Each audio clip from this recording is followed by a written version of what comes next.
заговорили об этом, я как раз хотел задать такой вопрос, который, ну, я общаюсь с некоторыми священниками вашей церкви. Есть такое внутреннее опасение, что после получения Томаса многие из Московской Патриархии, ну, побегут, как бы поняв, что ситуация изменилась, о чем вы говорите, что можно уже побежать к вам, объединяться, и что это изменит внутренний климат церкви, что эти люди могут принести нравы Московского Патриархата в вашу церковь. Вот вы готовы к такому вливанию? Оно действительно, я уверен, что будет массовым, потому что... Ну, Ми хочемо, щоб в Україні була єдина помісна православна церква.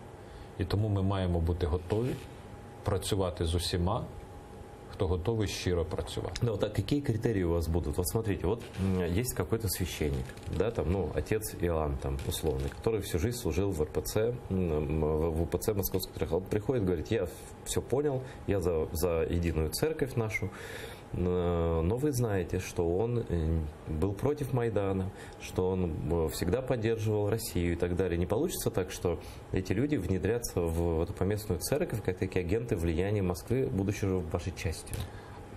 Тут завжди, от я кажу, чому Росія програє всі свої кампанії, які вона планує проти України. Вона програє тому, що вона не враховує думку людей, не враховує думку народу. Їхні технології розраховані щодо впливу на владу, на тих, хто має владу.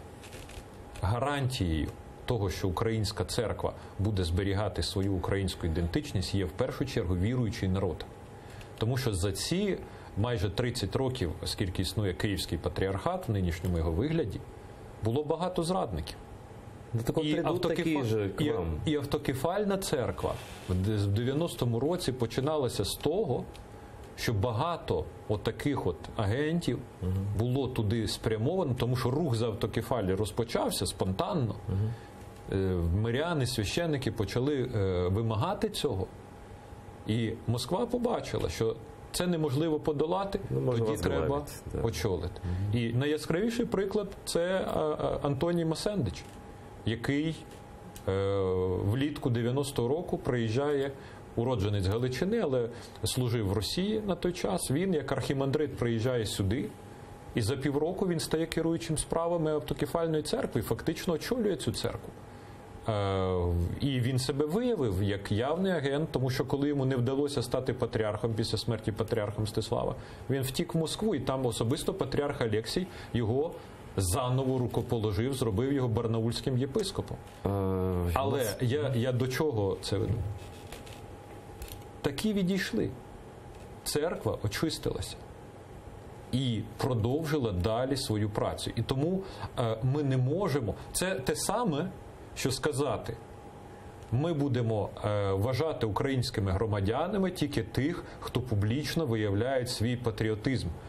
Всі, хто, умовно кажучи, всі, хто голосував за Януковича, все, ми вас маємо відкинути.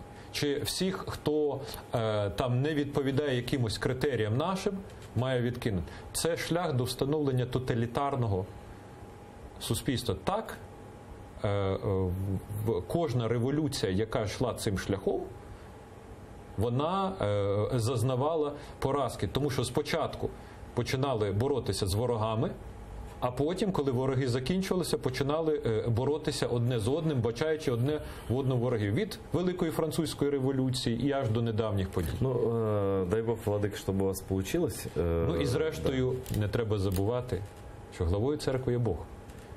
І Господь всіх виводить до відкритого. Ну, є така поговорка: на Бога надійся, а сам не плашай. Да. Ми усвідомлюємо, я про це теж писав і говорив, ми усвідомлюємо цей виклик. Але ми маємо зважити,